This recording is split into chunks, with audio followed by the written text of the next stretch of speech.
When Dwayne Johnson, aka The Rock, turned up at the Venice Festival, you just couldn't ignore how the physique that defined him had changed. Now in his 50s, maybe he's finally hit the wall where maintaining a superhuman body was becoming dangerous. Especially since he recently announced publicly that he was suffering from heart problems that would see him take medication for the rest of his life. But this still made people think that for years, this was someone who sold themselves as the ultimate example of what hard work and dedication could achieve. He's the highest paid actor in Hollywood for a reason. He's the superhuman, indestructible, hardworking Jack guy. His social media was filled with 4 AM workout videos and inspirational messages about earning success through sweat and sacrifice, all just through natural hard work and determination. But if his body wasn't entirely natural and the recent changes suggested it might not have been, what does that then say about the authenticity he'd built his entire career on? When you look closer, it feels more like a visible sign of something deeper, darker, and longer term. For anyone who'd been paying close attention over the past decade, there has been mounting evidence that Hollywood's most beloved star wasn't quite what he seemed. His absolute perfect image is starting to crack. Small inconsistencies, moments where the mask slipped, behavior that didn't match the humble, hardworking image he'd worked so hard to create. The thing that made him the richest actor in Hollywood. Which is why the story of Johnson's downfall isn't really about one scandal or controversy. It's about authenticity, crumbling under the weight of fame and the inevitable collapse of a man who forgot he was human and not just merchandise. How even the most successful in Hollywood are never truly free.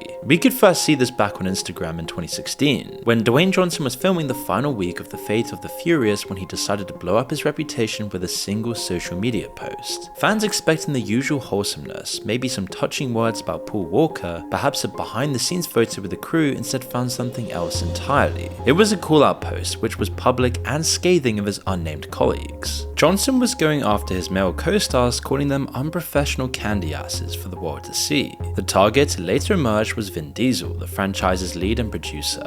While fans didn't outright turn against him, it definitely raised some eyebrows. It might have just been a slip-up, a moment of misguided frustration. After all, Johnson was just as human as everyone else. He was allowed to make a mistake. However, it would soon prove to be the catalyst behind the exposure of his ego, damaging an image he started building in the early 2000s. You see, Johnson as The Rock transcended the bad guy image of many professional wrestlers, going on to become the most famous, most liked member of the sport, and then achieving legitimate movie stardom only to become the most famous actor in Hollywood. And he seemed to do all of this without ever losing his authenticity. Where other wrestler turned actors felt like novelty acts, he felt a little more genuine, kind of like an anti-celebrity celebrity. Funny and down-to-earth, self-depreciating Instagram posts, surprise visits to fans, and lots of charity work. When scandal after scandal destroyed other stars' reputations, which is practically a Hollywood ritual at this point, Johnson always remained pretty untouchable. A 6'5" teddy bear who happened to be the hardest working man in the industry. For over a decade, his persona worked flawlessly. Johnson wasn't just starring in blockbuster movies, he was reviving entire franchises and making hundreds of millions for doing so. The Fast and Furious series was running on fumes until he joined in Fast 5. The Jumanji reboot succeeded because audiences trusted him to respect their childhood memories while updating them for a new generation.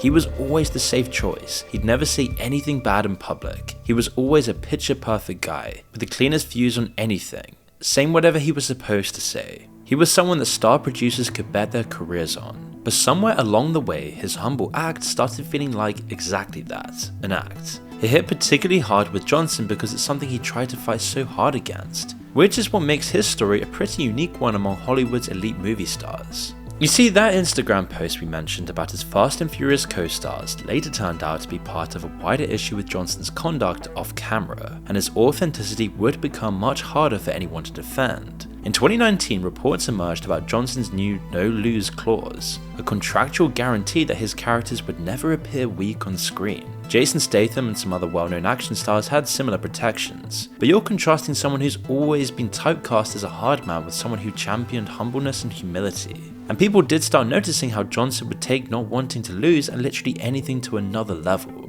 Check out this viral clip where he gets awkward about losing a game of rock, paper, scissors. We do rock, paper, scissors? Yes. Rock, paper, scissors. I won! Well, no, yeah, see, we're supposed to be rock, paper, scissors, go. Oh, what? This is cheat. What kind of No, sorry, I this? think When you look at Johnson's recent filmography through this lens, and it really makes sense. In Jungle Cruise, his character dies but is immediately resurrected. In Black Adam, death becomes a minor inconvenience. In other films, Johnson's character emerges triumphant while his co-stars fall around him. Hollywood embraced his character as they knew they could sell it as a product, and you can see how he started to embrace this himself, using himself as a marketing tool when it benefited him or those close to him. And it was a burger that would later prove this. In 2023, Johnson posted a video of himself trying In-N-Out for the first time. Having lived in California for most of his life, he acted like this was just suddenly the first time he'd have an In-N-Out burger, one of the most famous and iconic chains in the entire state. It was meant to be a wholesome moment, and it was probably done by a strategist team to do a subtle promotion with In-N-Out, but it wasn't hard to see this was just a botched marketing ploy, as this definitely wouldn't have been the first time he tried In-N-Out. Even just living in California aside, and the chances that he'd randomly have this burger, we can at least prove that he'd had it 3 times, as fans were able to pull up posts from 2017 where Johnson had claimed the exact same thing, even calling himself In-N-Out's newest and biggest fan. Johnson later amended the post saying, "Thanks to the fans who reminded me that I went to In-N-Out years ago and totally forgot about it." Reddit then exploded with one viral post titled "Dwayne The Rock Johnson lies about eating at In-N-Out for the first time. This guy was so fake during the podcast, and now this? I'm convinced that everything he says is a bunch of BS." The top comment says a lot. Dude, he's basically a walking billboard. He's the type of entertainer that is selling a persona, not himself. This should be no surprise. Sure, it's a very small, very trivial lie, but also so unnecessary. And around that time, people were also questioning how someone in their 50s could maintain this sort of physique, especially after Joe Rogan openly speculated about steroid use. This was around the time other celebrities like the Liver King were under the spotlight for lying about roids. Everybody in the fitness industry knows that he's probably taking something, but to this day, despite numerous accusations, Johnson is adamant that the only time he experimented with roids was when he was 18.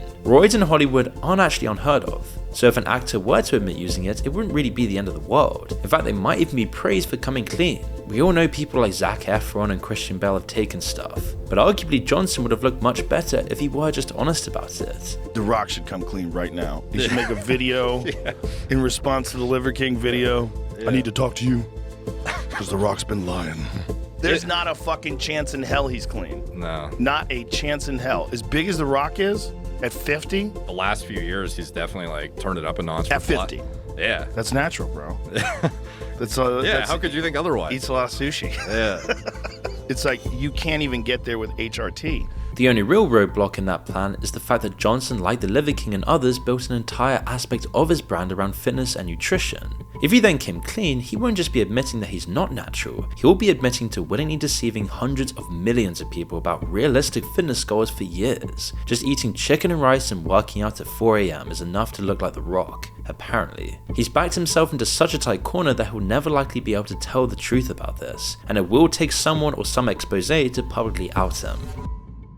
But before we continue, this video is sponsored by World Anvil. If you're a sci-fi or fantasy writer, you already know how hard it is to keep your world straight. The timelines, the dynasties, the characters, the plotlines across multiple books or series. It can get overwhelming fast. That's where World Anvil comes in. World Anvil is an all-in-one platform built specifically for storytellers, with over 2 million writers, game masters, and creators already using it. World Anvil helps you plan, write, publish, and promote your stories all in one place. Here's how it works. You get a distraction-free writing tool with your complete outline and word bible always one click away. The interactive world bible is the real magic. You can build out timelines, dynasties, maps, and locations. Everything automatically links together, so you'll never lose track of your story again. No more digging through old notes just to remember one character's name. World Anvil also helps with story structure. You can use mind maps, plot templates, and customizable writing goals to stay inspired and on track. But World Anvil isn't just about writing, it's about publishing and sharing your work. You can serialize your novel chapter by chapter, build a community of readers,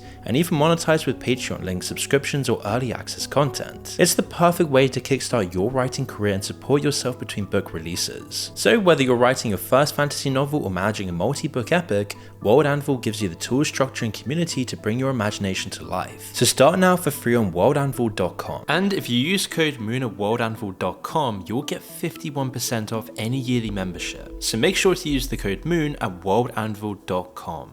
The charitable side of Johnson's brand would then also be questioned once he and Oprah put an appeal out for donations after wildfires wreaked havoc in Hawaii in 2023. They called it the People's Fund of Maui, but it didn't hit the notes they wanted it to. It wasn't all Johnson's fault, it was largely just a case of bad timing. Against the backdrop of the pandemic and the cost of living crisis, there was a lot of financial strain on a lot of people. So when they heard 2 celebrities with hundreds of millions, or in Oprah's case billions to their name, asking for donations and parting with a combined $10 million like it was nothing, nothing, many were ready to attack them, especially those in Hawaii who were already suffocating in the most expensive state in America without any real income. Many people demanded to know why they didn't request money from those who could actually spare it, like other celebrities. While Johnson later admitted he could have done this better, it became another thing chiseling away at his authentic image. Launched the fund, there was some backlash that came with launching the fund, and I want to address and acknowledge that backlash right now, and here's what I have to say about that. I get it, and I completely understand, and I could have been better. The distrust turned into animosity, and it was growing every time he made an appearance, appearances that each looked more scripted than the last. When Johnson did finally appear on the Joe Rogan Experience, it felt like flat, dull PR, designed to take the sting out of the mounting criticisms thrown his way. He'd also hinted at how his image management had been baked into him from his wrestling days, revealing the corporate conditioning behind his perpetual state of positivity. And Vince and the company always told me, hey, you can't smile enough. I was like, what do you mean? You go out, you smile, I want to make sure everybody knows you're grateful. Gratitude of attitude. Every night they were chanting Rocky sucks. Whoa. And I had to smile through it. Ooh. The bosses were telling me, no, you got to smile. No, keep smiling. Ignore it. Ignore it. Just ignore it. This is honestly kind of sad when you think about it. Johnson's describing years of being told to ignore his gut instincts and just keep smiling no matter what. Wrestling teaches you to play a character that he struggled to turn off. Meanwhile, his acting career was starting to look increasingly unhinged, eventually reaching a breaking point when he finally took up the mantle of Black Adam and effectively tried to take over DC from the inside. You see, DC had been in decline since 2018, with most movies after Aquaman not making nearly as much as they needed to, with Zack Snyder out after the tragic loss of his daughter. Warner Brothers didn't seem like they knew what they wanted out of the universe. Enter Dwayne Johnson. Johnson had been waiting to play the Captain Marvel antagonist since 2007, and while he was initially supposed to appear as the main antagonist to Zachary Levi Shazam in the 2019 movie, the director wanted room to tell both characters' stories, so he gave them separate origins. The interesting thing is, it came out a few months earlier that Johnson himself had actually lobbied for separate origin movies. As it turns out, he didn't just want to keep the characters separate for their origin stories, he didn't even want them to appear on screen altogether at all. Throughout the promotions for Black Adam, rather than talking about the connection between his character and Shazam, Johnson just kept referring to Adam as a dark Superman. He even orchestrated Henry Cavill's return as Superman for a surprise cameo, a spot that, given the comic book lore, should have gone to Shazam to set up their inevitable confrontation. For a man who claimed that Black Adam was his passion project, he sure seemed determined to remove links to his comic history. A top-like Reddit comment said, "Not really surprising, he only seems to care about Black Adam versus Superman, not paying any mind to Black Adam's main enemy." Really, it became clear this wasn't about artistic vision. Johnson was trying to retake over the studio and restructure DC to center around his character. That plan then backfired because Black Adam didn't perform as well as it needed to, despite his claims to the contrary. There was tension behind closed doors too, with Johnson apparently wanting to promote his tequila brand at the premiere despite others feeling it was inappropriate as the film was rated a PG. When Black Adam did flop, the entire house of cards collapsed. The DCEU practically died from Johnson's desperate attempt to crown himself its king. And this is how Hollywood works when the cameras stop rolling. While we see slick marketing campaigns and friendly press tours, behind the scenes it's often just massive egos fighting for control of billion-dollar franchises. The irony is key. Johnson spent years selling himself as Hollywood's most humble superstar who loved teamwork, but when it all actually mattered, he chose his own personal ambition over everything else. He burned bridges, undermined storylines, and put his own brand ahead of what was best for the franchise. And you might think that after the Black Adam humiliation, Johnson would retreat and rebuild. Instead, he decided to return to WWE, and immediately repeated every mistake that had smashed up his movie career. Now, the setup was perfect for a redemption story. Wrestling thrives on comebacks, and Johnson returning to his roots after that should have been an easy win. But instead of fitting into an existing storyline, he decided to hijack one. At the time, Cody Rhodes had been building toward a championship match against Roman Reigns for over a year. Rhodes had left WWE, proved himself elsewhere, and returned with massive fan support, and was finally getting his shot at the title his father never won. Fans were completely invested invested in this finish the story narrative. Then Johnson showed up and basically said, I want the main event spot instead. In a move that stunned even wrestling fans accustomed to his unique politics, Johnson strong-armed his way into the main event, forcing Rhodes to step aside. Fans were understandably not happy. They were particularly upset that Johnson was allowed to just show up and force himself into a story as he pleased. Now, not only is the video of the handover between Rhodes and Johnson the most disliked video on WWE's YouTube channel, but Johnson's Instagram following declined massively. For the first time in his career, Johnson was forced to publicly backtrack, returning the spotlight to Rhodes and Reigns. I remember calling Nick and Ari and I said, I have this idea. I don't think we should truck through this because the thing that bothers me most is that there is a group of fans, a segment of fans who are upset. I don't know what the answer is. I don't know what the North Star is, but how about this as an idea? Why don't we go with this incredible storyline, continue to go with it between Cody Rhodes and Roman Reigns. The idea of finishing his story is one that fans have invested in. We as a company have invested in that too.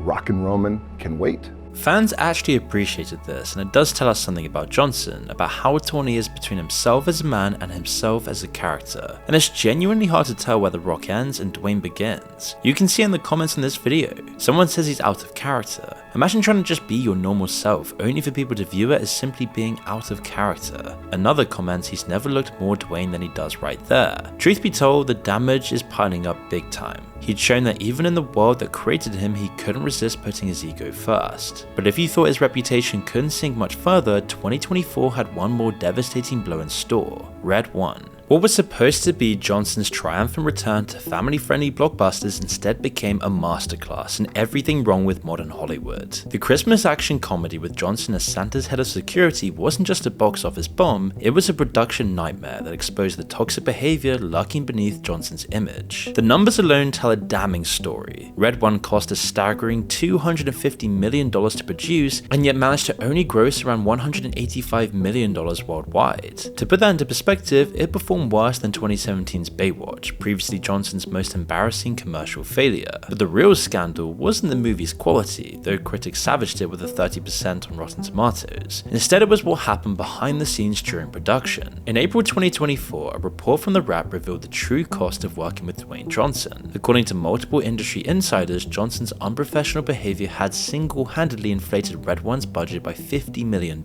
Sources claim Johnson was arriving on average 7 to 8 hours late every single day. Sometimes he simply wouldn't even show up at all, forcing the entire production to shoot around him. Cast and crew members would sit idle for hours, watching costs skyrocket while the star's absence held their timelines hostage. But perhaps the most bizarre revelation was Johnson's bathroom habits. Multiple sources confirmed that rather than using public restrooms like everyone else, Johnson would actually urinate into water bottles and then hand them to production assistants to dispose of. Quote, Dwayne truly doesn't give a fuck, one insider told The Wrap. It was an effing disaster. For months, Johnson's team dismissed the reports as slanderous. His representatives claimed the allegations were both ridiculous and false. But in November 2024, during a GQ magazine interview ostensibly meant to rehabilitate his image, Johnson made a stunning admission. Quote, I pee in a bottle, he told the interviewer matter-of-factly. Yeah, that happens. This wasn't The Rock's first pee-related controversy. Back in 2017, he admitted to peeing in a bottle mid-workout. And I just realized you just saw my big bottle of pee.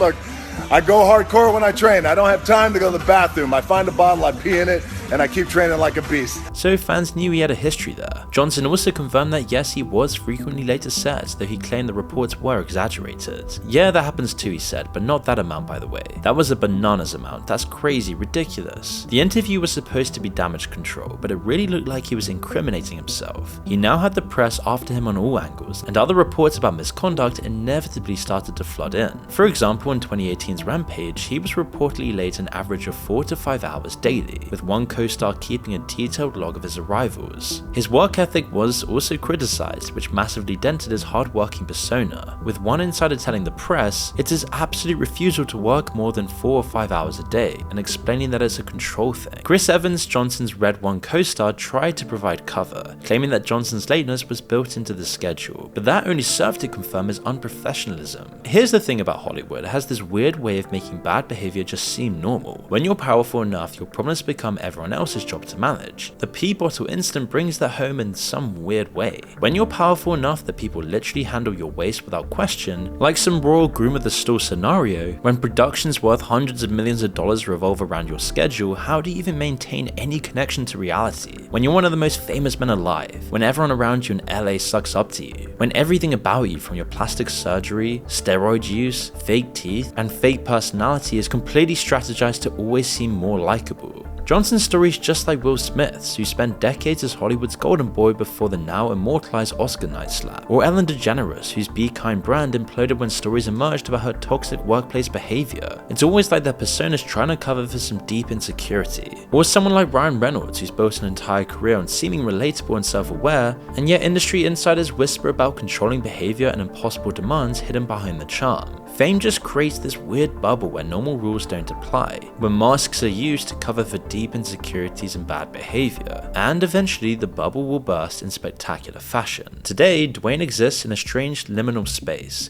He's still one of Hollywood's highest paid actors, but his cultural capital is evaporating. It's not that he became a true villain like some in Hollywood, he simply became exactly what he once opposed: a corporate suit masquerading as an authentic person, a rich famous guy who has absolutely no freedom or autonomy. A puppet of Hollywood elites. I mean, you've got to ask, how many truly authentic people even exist in the upper echelons of Hollywood? If not even one of the world's most headstrong, humble stars could seem to resist the pull. So where does he go from here? Well, at age 52, he's reached a point where reinvention becomes more and more difficult. His upcoming projects, including a live-action Moana remake and The Smashing Machine, are potential paths forward, but they also carry enormous risk. The live-action version of Moana could either capitalize on the animated sequel's genuine success or further expose Johnson's declining appeal. It looks like there's already some controversies in the making, with plans to use AI to build a digital mirror of Johnson being scrapped after Backlash, and problems with the technology. But A24's Smashing Machine at least offers something different, a chance at genuine redemption, as critics of Venice Film Festival are calling his performance extraordinary, a revelation, and the most layered work of the actor's career, using so much heavy prosthetics and makeup that Johnson completely disappears into the role, and his own image is completely unrecognizable. And there's a true sense of irony in that. For Johnson to regain respect, it might require him to abandon everything that made him successful. It needs him to literally bury The Rock alive under makeup and take on a character which is neither The Rock or Dwayne Johnson, which might be why he no longer has the muscles and seems so much skinnier than he did before. But for now, the swirling criticism surrounding Johnson and his behavior off the camera remains as he enters what is likely to be a challenging twilight era of his career. The only question now is whether the man underneath the brand can find his way back to who he used to be, or if that person is lost forever beneath the crushing weight of his own mythology in Hollywood.